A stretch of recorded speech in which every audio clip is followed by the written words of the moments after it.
अस्सलाम वालेकुम नादरीन, मैं मोहम्मद अब्दुल अलीम खादरी T9 न्यूज में आपका खैर मकदम करता हूं।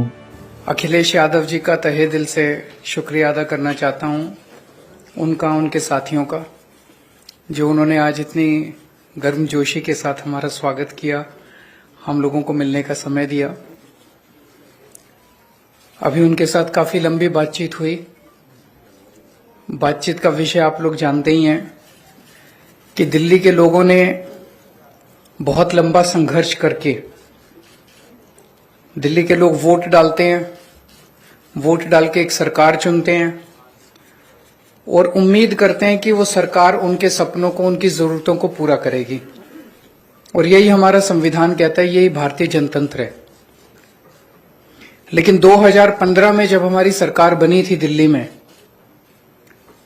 तो फरवरी में हमारी सरकार बनी और मई के महीने में मात्र 3 महीने बाद मोदी सरकार ने एक नोटिफिकेशन जारी करके हमारी सारी शक्तियां छीन ली। ब्यूरोक्रेट्स के ऊपर जो कंट्रोल होता है एक चुनी हुई सरकार का, अफसरशाही के ऊपर, ऑफिसर्स की ट्रांसफर पोस्टिंग, कोई ऑफिसर काम ना करे तो उसकी डिसिप्लिनरी प्रोसीडिंग्स, गलत काम करे, भ्रष्टाचार करे, उसके खिलाफ एक्शन, नई पोस्ट क्रिएट करना, रेगुलराइजेशन करना, ये सारी जितनी भी शक्तियां थी वो सारी शक्तियां उन्होंने एक नोटिफिकेशन जारी करके छीन ली दिल्ली सरकार से, आम आदमी पार्टी की सरकार से। उसके बावजूद हमने काफी काम किया और इतना काम किया कि अगली बार फिर हम भारी बहुमत से जीते। 70 में से 62 सीट आई हम लोगों की। लेकिन 8 साल की कोर्ट कचहरी की लड़ाई के बाद 11 मई को सुप्रीम कोर्ट की संविधान पीठ ने, कॉन्स्टिट्यूशन बेंच ने 5-0 से फैसला दिया कि सारी शक्तियां चुनी हुई सरकार के पास होनी चाहिए। अगर चुनी हुई सरकार के पास अफसरशाही पे कंट्रोल करने की शक्तियां नहीं होंगी तो वो सरकार काम नहीं कर सकती, चुनी हुई सरकार काम नहीं कर सकती, और ये संविधान के खिलाफ है। बहुत क्लियर ऑर्डर था, स्ट्रांग ऑर्डर था। हमें अपना अधिकार, दिल्ली के लोगों को अपना अधिकार पाने में 8 साल लग गए, लेकिन मोदी जी को 8 दिन लगे। 11 मई को सुप्रीम कोर्ट का ऑर्डर आया और 19 मई को प्रधानमंत्री जी ने अध्यादेश पारित करके सुप्रीम कोर्ट के ऑर्डर को कैंसिल कर दिया, पलट दिया। 19 मई को क्यों किया? 19 मई की शाम को 5 बजे सुप्रीम कोर्ट बंद हो गया, वेकेशन हो गई सुप्रीम कोर्ट की। 5 बजे वेकेशन हुई, रात को 10 बजे रात के अंधेरे में मोदी सरकार ने अध्यादेश जारी करके सुप्रीम कोर्ट का ऑर्डर कैंसिल कर दिया। यही दिखाता है कि उनके दिल में काला था। अगर वो 2 दिन पहले सुप्रीम कोर्ट का वो अध्यादेश जारी करते, हम सुप्रीम कोर्ट से जाके स्टे ले आते। लेकिन अब सुप्रीम कोर्ट बंद है, तो अभी हमें महीना भर रुकना पड़ेगा। जब सुप्रीम कोर्ट खुलेगा हम सुप्रीम कोर्ट भी जाएंगे। लेकिन ये अध्यादेश जब संसद के अंदर आएगा, तो संसद में, लोकसभा में तो बीजेपी की मेजॉरिटी है, लेकिन राज्यसभा के अंदर बीजेपी के मेजॉरिटी नहीं है। 238 में से 93 केवल बीजेपी के हैं।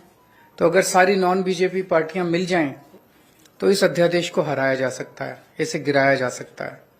और अगर ये अध्यादेश गिर गया तो आप ये मान के चलिए कि 2024 का सेमीफाइनल हो जाएगा।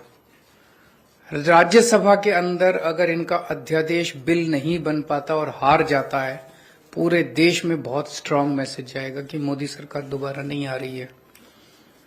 मेरी अभी इसमें काफी विस्तार से चर्चा हुई माननीय अखिलेश जी से, और मैं तहे दिल से उनका शुक्रिया अदा करता हूं। दिल्ली के लोगों की तरफ से, दिल्ली के 2 करोड़ लोगों की तरफ से अखिलेश जी का और उनकी समाजवादी पार्टी का मैं शुक्रिया अदा करता हूं कि उन्होंने हमें पूरा आश्वासन दिया है कि राज्यसभा के अंदर जब आएगा तो पूरे समर्थन करेंगे दिल्ली वालों का और इसका विरोध करेंगे।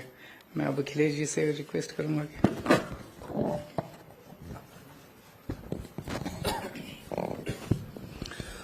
बहुत बहुत धन्यवाद। समाजवादी पार्टी के अध्यक्ष और मेरे साथ लोकसभा में 2019 से मेरे साथी रहे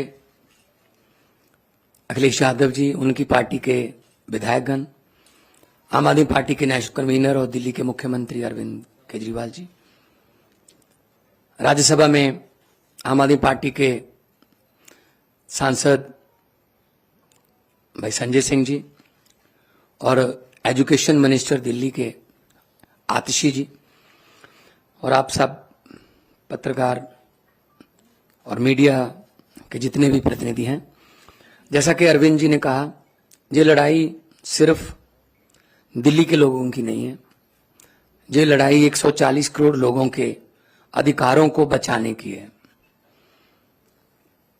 एक तरफ तो हम biggest democracy in the world कहते हैं देश को, और दूसरी तरफ लोकतंत्र पर अध्यादेश की कुल्हाड़ी चलती है, गवर्नर के जरिए तंग किया जाता है। अगर इनकी सरकार बीजेपी की किसी राज्य में इलेक्शन से ना बने तो ये बाई इलेक्शन से बना लेते हैं। उनके 30-40 खरीद लो, बाई इलेक्शन करा लो, सुबह सुबह 3 बजे उठाओ गवर्नर को, ओथ लो, उसके बाद देखते रहो क्या होता है। ये आदत पड़ गई है इनको, ऐसा कई बार कर चुके हैं ये। और गवर्नर्स को ऑर्डर है, अगर 2-3 दिन उन्होंने चुनी हुई सरकार को तंग नहीं किया तो फिर फोन आता है कि आपको किसके लिए भेजा है वहां पे, आप तंग क्यों नहीं कर रहे इलेक्टेड गवर्नमेंट को। तो इलेक्टेड और सिलेक्टेड में फर्क जो है वो देश को करना है। दिल्ली के लोग भी उसी तरह से वोट डालते हैं जैसे यूपी के डालते हैं, पंजाब के डालते हैं।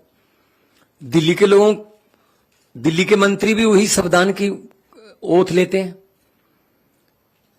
दिल्ली के मंत्री, दिल्ली के मुख्यमंत्री वही संविधान को फॉलो करते हैं। पंजाब में भी वही होता है। और दिल्ली देश का दिल है, वहां दिल्ली में मूल निवासी जो है दिल्ली में पूरे देश के हैं। यूपी से बहुत से लोग हैं दिल्ली में, पंजाबी बहुत हैं दिल्ली में, कर्नाटका से बहुत लोग हैं दिल्ली में, महाराष्ट्र से हैं, आंध्रा से हैं, उड़ीसा से, बंगाल से, देश के हर हिस्से से लोग दिल्ली में रहते हैं। तो इसका मतलब इन्होंने पूरे देश पर कुल्हाड़ी चलाई है। चलो ये तो एलजी कर रखा है कि फुल स्टेट नहीं है, एलजी वहां पे सरकार रहेगी। फुल स्टेट को कौन सा काम करने देते हैं? मैं अपनी एग्जांपल देता हूं। पंजाब में 117 में से 92 हमारे विधायक हैं, और हमने इस बार बजट सेशन बुलाने के लिए राज्यपाल को पत्र लिखा। उन्होंने कहा जी मैं बजट सेशन बुलाने के लिए आपको इजाजत नहीं दूंगा, पहले आप मेरा ये काम करिए, ये काम करिए। तो हम सुप्रीम कोर्ट गए, सुप्रीम कोर्ट ने कहा कि आपको बजट सेशन बुलाने के लिए इजाजत देनी पड़ेगी। उसके बाद कहा राज्यपाल ने कि जो भाषण मुझे लिख के दिया है, जो विधानसभा में पढ़ना होता है, कहता उसमें मैं माई गवर्नमेंट नहीं कहूंगा। तो जी हम फिर सुप्रीम कोर्ट गए जी, तो सुप्रीम कोर्ट ने कहा you have to read it word by word. मतलब अगर राज्यपाल ये कह रहा है किसी स्टेट का कि ये मेरी गवर्नमेंट नहीं है, तो किसकी गवर्नमेंट है फिर पंजाब में?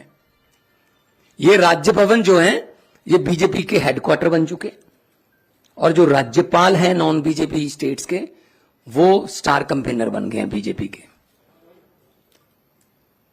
तो ऐसा पहले अखिलेश जी, उनकी सरकारें भी झेल चुकी हैं।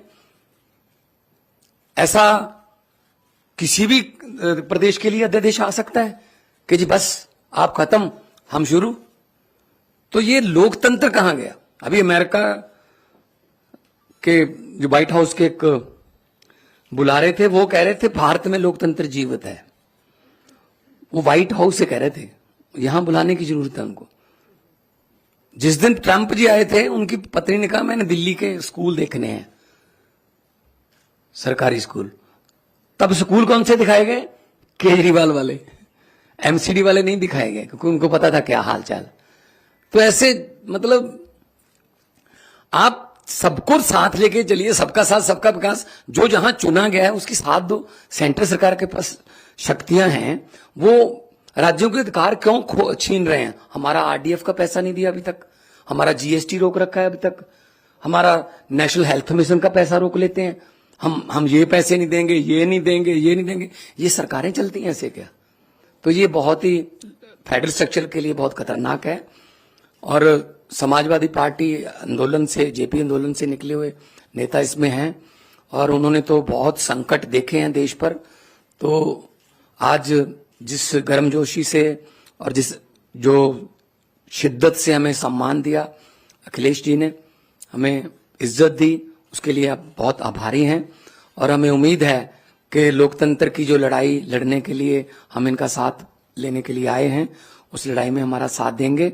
और इस लड़ाई से कोई भगवंत मान, कोई केजरीवाल या कोई अखिलेश जीतेगा नहीं, इस लड़ाई में जीतेगा तो देश की 140 करोड़ जनता जीतेगी।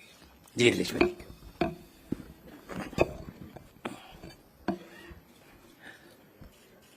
दिल्ली के मुख्यमंत्री अरविंद केजरीवाल जी, पंजाब के मुख्यमंत्री मान साहब, मैं सबसे पहले उनका स्वागत करता हूं और उनका धन्यवाद और आभार भी प्रकट करता हूं। मैं उनको भरोसा दिलाता हूं कि दिल्ली का अध्यादेश जो आया है वो एंटी डेमोक्रेटिक है। इस ऑर्डिनेंस के जो सोच है वो एंटी डेमोक्रेटिक है।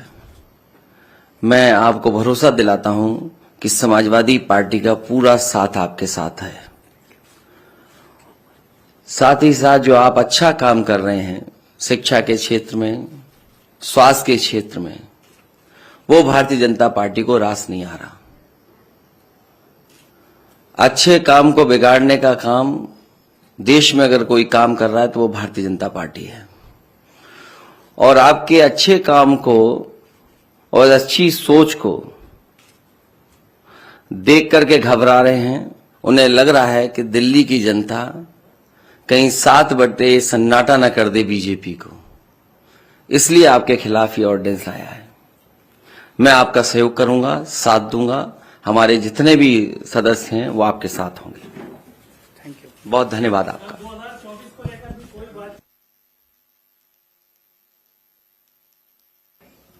आज उसके बारे में कोई बातचीत नहीं हुई। आज हमारी इस अध्यादेश के बारे में बातचीत हुई। बाकी हम सब लोग साथ हैं। देश को बचाने के लिए हम सब लोगों को मिलकर जो भी करना पड़ेगा हम सब करेंगे।